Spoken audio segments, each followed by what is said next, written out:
Chucky Rhino TV Showbiz ngayon. Ang pag-uusapan po natin tungkol sa pagkasabog ng galit sa asawa ni Manny Pacquiao na si Jinky Pacquiao.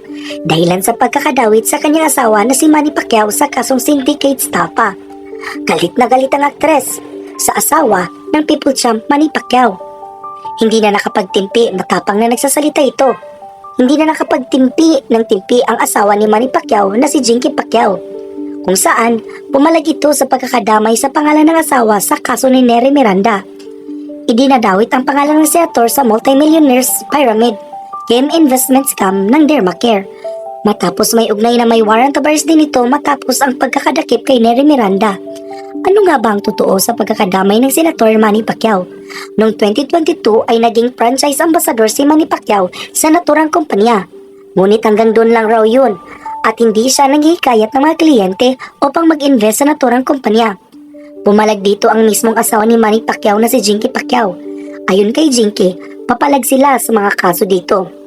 Paano siya nadadamay? He was not encouraged to invest in this company and he only became a ambassador and franchises.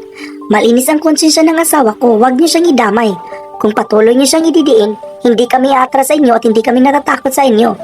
Matapos ang mga naglalabasang balita, ayon sa source na Manny Ogie Diaz na umatras na ang mga complainant na nagkakaso kay Manny Pacquiao at hindi na ito itutuloy. At pawang kay Rafami na lang ang natutuloy na kaso na ngayon ay may warrant of arrest na nakain sa actress comedian. Hindi natutuloy ang kaso kay Manny Pacquiao dahil alam ng mga nagkaso dito ay hindi ito papalag at lalaban nito dahil mapera. At hindi hahayaan ang madumisan ang kanyang pangalan dahil malapit na ang 2025 senatorial election.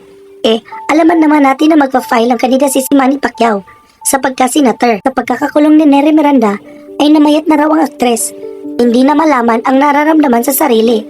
Kaya nagpa-hospitalaris ito. Nasa kasalukuyang nasa ospital ang papagaling. At hindi sinasabi kung ano ang sakit na dumadapos sa aktres. Pero pinupuna ito ng mga kababayan natin. Dahil mukhang may special treatment ang mga naganap kay Neri dahil artista ito at kilalang tao. Kaya gano'n na lang kabilis ang pina-hospital arrest nito. Dahil kung normal na itong tao, ay hindi raw agad ito papayagan ng kongreso sa mga bawat kondisyon na sinasabi nito. Yun lamang ang masasabi ko. Pero dagdag balita po ito. Ngunit sa ngayon, nakalabas na po ng kulungan dahil natanggap ito ng petisyon sa korte. Yun lamang po. Kung ano ang masasabi mo sa balitang ito, huwag mong kalimutang mag-subscribe, mag-like at mag-comment. Maraming salamat sa panonood. Chucky Rhino TV.